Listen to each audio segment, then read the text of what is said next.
Welcome to the Sanity Project podcast, the place for internet technology professionals whose work-life balance plan has imploded. We are here to provide solutions that will help the IT pro live a sane, healthy, and prosperous life. Here's your host, Joanne Victoria. Hello, this is Joanne Victoria with another edition of the Sanity Project podcast, the place for internet technology professionals whose work-life balance plan has imploded. We're here to provide solutions that will help the IT pro live a sane, healthy, and prosperous life. Well, our guest today is an official IT pro.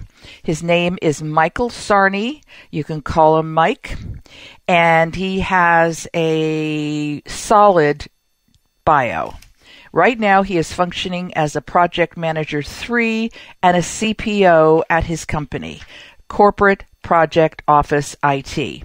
So let's go to his IT background. Dynamic IT project management professional with diverse experience in consumer banking, electronic medical records, healthcare billing, infrastructure, VoIP and call centers, pharmaceutical, clinical trial, interactive voice web response systems, as well as development and implementation of front, middle, and back office financial trading systems. Mike also has extensive experience in staff building, team building, soft skills, conflict resolution, management coaching, risk assessment, full project lifecycle, system validation, system integration, and vendor third-party software relationship management.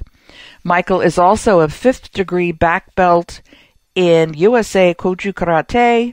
He still practices and maintains his dojo in Bahama, North Carolina.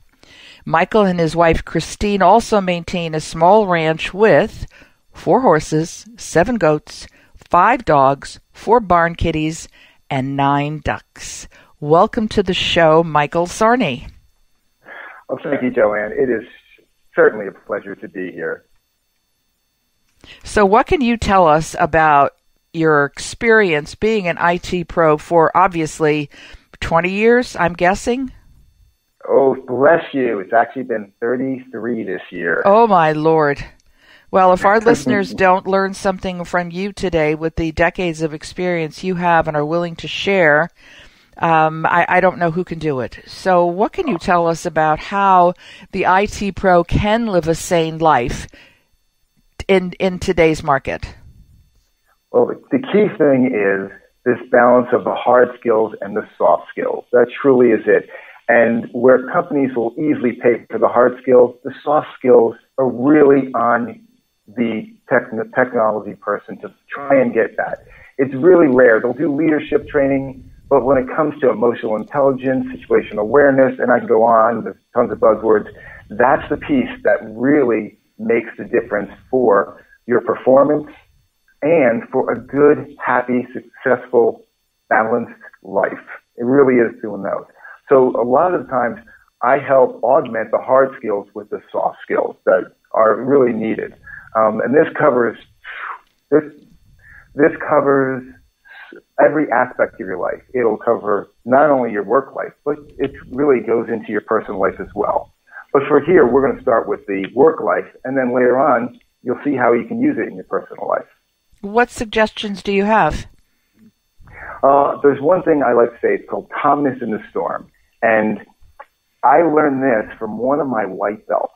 And he really had a difficult time at work with handling competing priorities, just so much chaos in his life. He didn't really know what to do. At the time, I was the project manager for an electronic medical records system that we're putting in at a hospital, and he was a lab tech and on the IT side. And a lab tech will go into the lab to fix one thing, and like most IT shops, everybody comes to him and says, "Can you fix this? Can you fix this? Can you fix this?" He would go in for half an hour. He comes back 2 hours later, exhausted. So his name is Brian, if I didn't say that. So Brian also was interested in the martial arts. So I said, "Look, we can start training." So he started training with me. And what I first taught him in karate was to breathe. And so I had him breathe so that he would be able to relax. And actually what it does, it makes it so your brain can pattern match and grab all the experiences that you've had, and you can make better decisions. Then I told him that in the beginning, you don't know anything about karate and how people will attack you. And so you're going to be reactive. We're going to help you to be proactive, where you do what if scenarios, and ultimately you will be just active, where you walk into a situation and you're active. Now, what does that mean? You've probably heard of a thing called situational awareness, where you are focused on what you're doing, but you're aware of your surroundings. So we actually in karate went through all those things, plus the dramas that people have when they try to attack you verbally, a whole slew of those things. And then lastly, one of the technical parts of karate is a thing called kata, or forms.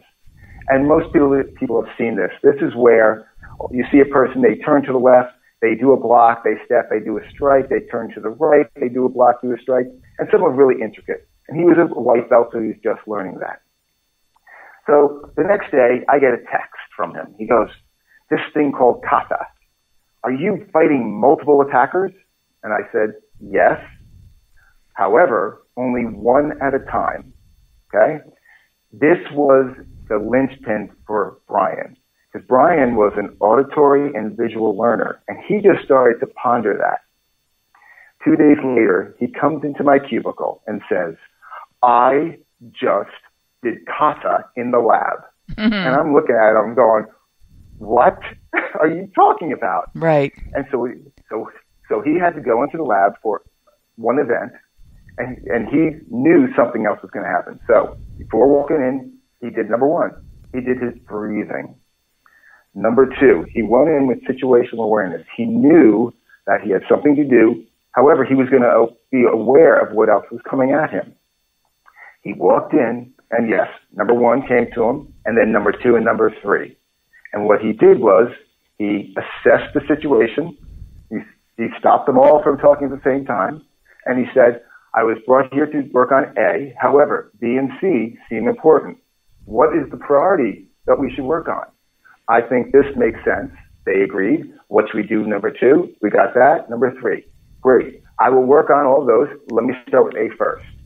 Bam. He did number A. He was done in like 20 minutes. He went to B. Then he finished that, went to C. He actually had to call somebody for that. The person felt that their voice was heard, and they were able to get some sort of results and move forward. That's when he came into my office and said, I just did kata. He had multiple attackers. He was able to assess. He was able to manage their expectation. And then another key thing for emotional intelligence, he was actual factual. I cannot do all three at once. I can do one at a time. It was awesome. I learned that from him, my white belt, and I use it every day. Well, it sounds like if this were a medical hospital, it sounds like he triaged the needy ones, shall we say. He decided who was needier than the next. That's a great way of putting it. I'm going to use that in the future. Yeah, he triaged that. You know, he assessed, he evaluated, he managed, and I don't know what the actual factual means, but I did write it down. And and one of the things that is, it's interesting because it's important to me. Obviously, we all do it, but one of the things you focused on first was breathing, and the breath, as it's called, the breath is a line that runs through pretty much every guest I have, even though they come from totally different walks of life, have different priorities in their life, have different niches that they deal with, have different modalities that they present. It all starts with the breath. And I don't think that people are aware of how important breathing is. Non-panic breathing. Correct. I know on the martial arts side, SWAT teams, military, they practice breathing so that it keeps their beats per minute down. So, and I said this earlier, the brain goes out there and it pattern matches.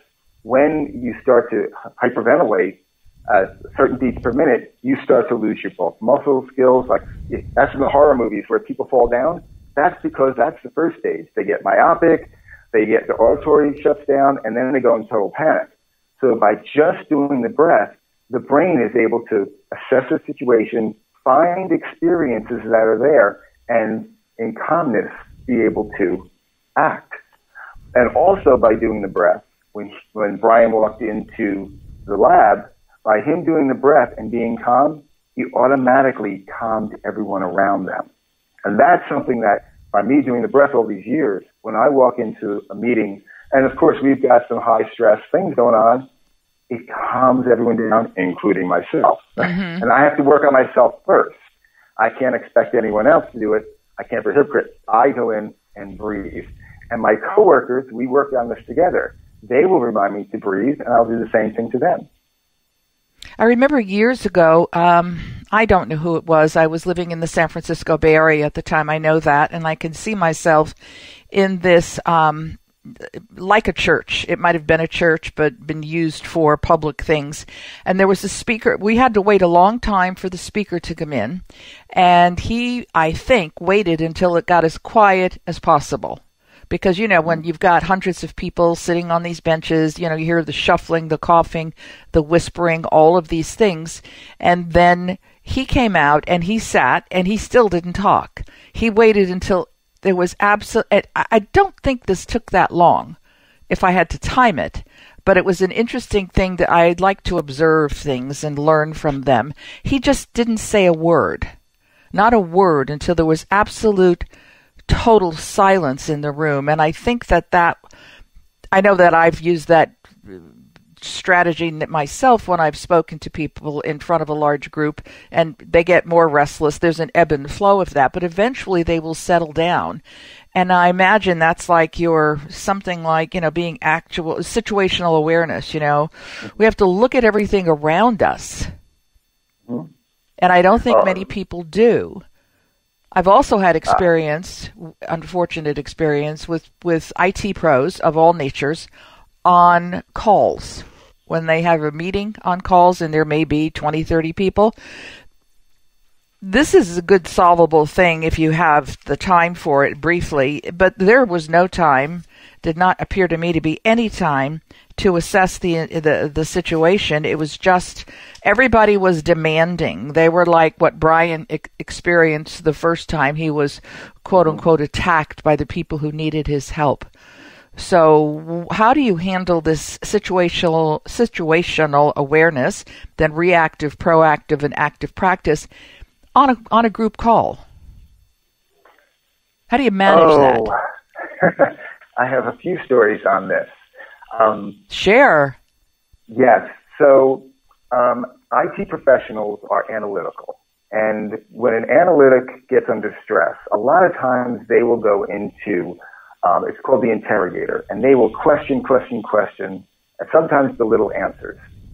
And so a lot of times in these large meetings with analytics, with IT, they're stressed and they start asking questions of everybody.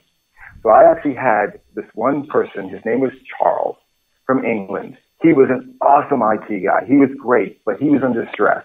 And when he started going, he would just question everything. And it really was not a happy situation. So I talked to the team. I said, listen, this guy is being an interrogator. Here's how you handle an interrogator. Basically, you call it out. You wait for them to say a number of questions, and then you say, well, those are a lot of great questions. Which one would you like to answer first? Well, guess what? The time came. We had a major problem. There literally, I counted, we had 9 people in the room, 9 people on the phone, and Charles was one of them. And bam, he started questioning, well, why do we use this vendor? And why? And he's had a few good pearls of wisdom in there. And there was a momentary hesitation, and the training kicked in. I said, Charles, those are all great ideas. Which one do you think we should work on first? And he stopped. And again, I gave him, this was where he had the rope to either pull himself up or hang himself. And it was up to him. And he chose to pull himself up. He said, well, I think this is a good one. And at that point, it was a good suggestion. I went to 2 people on the team. What do you think about that? Can we go in that direction? He goes, yes, I think we should go this direction. And then the team just used that. They talked about the focus we were going to go on and the direction. And that was it. It ended 5 minutes afterwards with a plan and everyone on the same focus on page. The end call ended, and this is what was really cool. 2 points. One, everyone, as we walked out, shook my hand and said, thank you. And I'm like, why? Because we got past the drama of the stress the person had. And then the residual benefit, which I was awesome, when any of my team called him, any of the 9 people that I saw, he would not be going to the control drama and be an interrogator.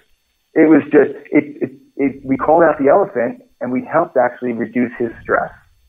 And so that's one of the ways I see in IT on large group meetings, to call out the elephant in a nice way. So that's that story time with Mike. No, that's perfect, because I think that sometimes people are afraid to call out the elephant. I have no problem calling out the elephant, but if the elephant is obnoxious, I will ignore them. But sometimes it's important to just call out the situation, as you said. Great questions. Which one do you want to focus on first? And then the person who has no cognizance about what he or she is doing, they're not aware that they're being in the interrogator because it's a pattern. And it works for you, for them, your team, and the plan, the work. Talk to us about soft skills, Michael, and how you use them in the workplace with people who work with you or your peers. So I'll stay on the same track of the control dramas I used. One was the interrogator. So actually in karate, I teach my white belts, and this is from Myers-Briggs. There's Bolton and Bolton, does workplace ice. There's a ton of them. They're all similar. I like this because it comes down to 4 different personality types and the dramas under stress. And so the personality types, the working styles, you have someone who is an analytic, you have someone who is a driver, an expressive, and, what's the 4th one? It'll come to me. Analytics, driver, amiable, that's it. A really nice person. And so everyone has different working styles, and of course, 25% of the population is in each one of those quadrants. Oh. And of course, and each one, so the amiable drives the other 3 crazy. The drivers drive the other 3 crazy. By the way, they're all great styles, and they all work to be successful. So when I work with my students, and I do this in this TMO as well, I've done seminars on this. We look at the 4 types of styles, and then once they go under stress, each style has a fallback. So I talked about the analytic. Their first one is that the interrogator, where they ask question after question. The amiable, which one kind of is tough for me, they go into that poor me. And that I always want to help. I'm a guy. I want to solve their problem. So they got me. The driver gets to be autocratic, maybe more of an intimidator. And the last one, the expressive, sometimes becomes aloof. And you got to drag it out of them. And so the first 21 days is we just observe everyone outside of us. We don't look at us or our family. And we try and just label, ooh, that one's being an intimidator. Ooh, that one's being an interrogator. Ooh, that's an aloof. Ooh, that's the poor me. And we start to just be able to announce it. Okay? That's for the first 21 days. You get good at it. The next 21 days, we look at ourselves because we fall back on control dramas.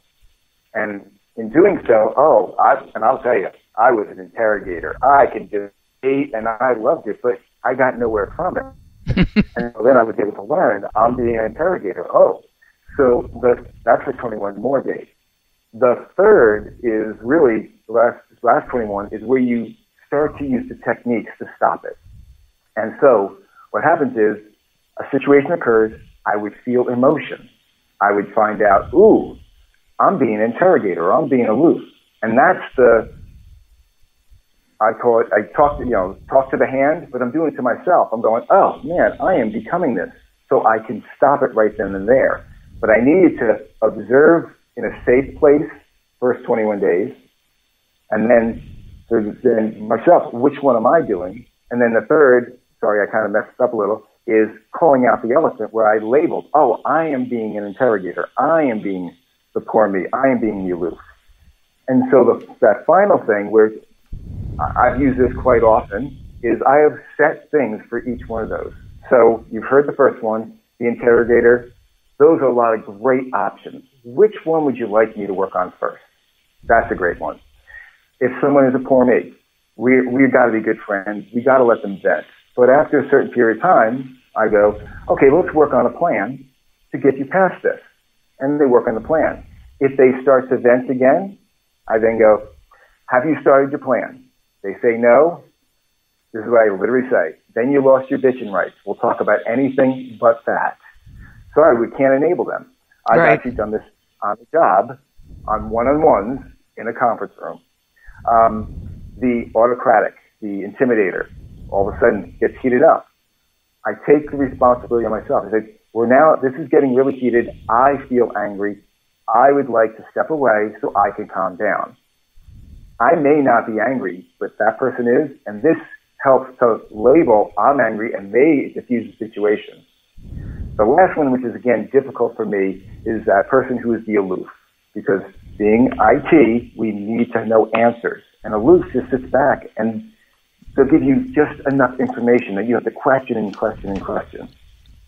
So those techniques, and I just rushed through how I do it. Right. This takes time for us to really walk through. And this is that emotional intelligence, because what it actually ends up doing, it takes the emotions out of it, and we could be factual on dealing with people. Let me add one more. This was a story of I had a development team and a QA team that were at each other's throats. And it was really not going well. And I'm like, how do I get this going? One's being interrogator, one's being belligerent, and they caused the other one. And I'm looking at it, all right, what can I do? Well, they needed something to fight. And what I did was I took the project plan and I took the UAT test cases and I put that in front of them, and they started fighting against that and not each other. And in no time at all, they started to gel again. So these are the things. Once emotion comes in, the brain just shuts down and emotions just go. And you go to your corner. And these little techniques, and I practice them still to say, I love when I get white belts because I do it there. Because on the street, people attack you verbally first. And if we take the bait, we lost the fight. We do not want to fight, so we can handle it that way. So why do you think, I know it's easier, and I'll stick with that one for a beginning, but why do you think most employers, especially the larger companies, just look at the hard skills? You know, do you have a degree? What do you have experience in here? Blah, blah, blah, blah, blah, and totally ignore, and this is a universal thing, not just IT, but it's really important that IT is made clear about this. Why do they not look at the soft skills? Why do they not look at character? Why do they not look at personality? Why do they not look at how well you get along with others? Two reasons that I've found. Yeah. The two primary reasons. One is you can quantify sending them to a class for Java, for whatever the latest and greatest thing is. That I could, I don't have to fight to get that in the budget. Boom. So that. Two, it's not easy to quantify, I'm going to send this person to soft skills training. It's just not easy. You have to work so hard to do it. The thing is, HR knows, I'm not sure, it changes every year, but it's like 85% of people lose their jobs because of personality problems, not performance problems. Right. So isn't that so? Isn't that amazing? And yet nobody looks at that at the very beginning until they're hired. This goes back to the beginning when I said they will pay for the hard skills. The soft skills, it's on our own. So this is why I work so hard with all the different team members so I can learn from them. And we share back and forth. And that also builds that negotiation. We build commonality between each other. So now it helps with team building as well. So going to the soft side dramatically helps the hard side. And as you said, it's very difficult for us to get that training to really be more in the forefront. It's touchy-feely. I've got a code. I don't want to be touchy-feely. Also, you're putting certain personality types out of their comfort zone. I just want to learn to code. I want to program. I want to do this. Well, you have to also be able to talk to people. That's why we have organizations that have full-time programmer analysts. They love the program. They don't really want to talk to users and do that interaction. And that's great. That's what they do best. Beautiful. It's for the people who want to be able to bridge the gap between the two, to be able to have that customer service to their users and talk their language and talk the language of the IT. And I've been really fortunate to be able to touch on so many different architectures in my career and so many different people and personality styles and management styles that when I breathe and relax, my brain can go and find some of the experiences and pull that in. That's why I love this conversation, because you're bringing up so many things in my head. It's like, oh, I forgot about that. And now, thank you for bringing it to my forefront. I'll be using it tomorrow. Oh, good. Well, we might have to have another show because we've run out of time, and even including the glitch from Skype, because there are many more things that you and I could discuss and record so that our listeners can learn from it. I want people to learn things. It's people learn things in many, many ways. As you say, it's auditory, it's visual, whatever. But creating these podcasts is giving me an opportunity to invite people such as yourself, or be invited, however it works, to speak and share your experience and your information that will benefit the IT pro, because that's what it's all about from my perspective. That's where I'm at, coaching them to live a safe, sane, prosperous life. And I know you're doing the same thing in a different form, but we're all trying to help. So I thank you, Mike Sarni. If you want to get in touch with Mike Sarni, listeners, you can email him at Michael, the normal spelling, .Sarni, S-A-R-N-I, at Frontier, FRONTIER.com. Thank you, Mike Sarni. This has been a great time, and I've enjoyed it. Have a great day. Joanne, thank you so much as well. You're welcome. Thank you. I hope you enjoyed this episode of the Sanity Project podcast. Please go to AskJoanneVictoria.com and continue the conversation on her podcast page. And get a free copy of her book, The True Self Handbook, a guide to transform your life. That's AskJoanneVictoria.com. Take care, and thanks for being here.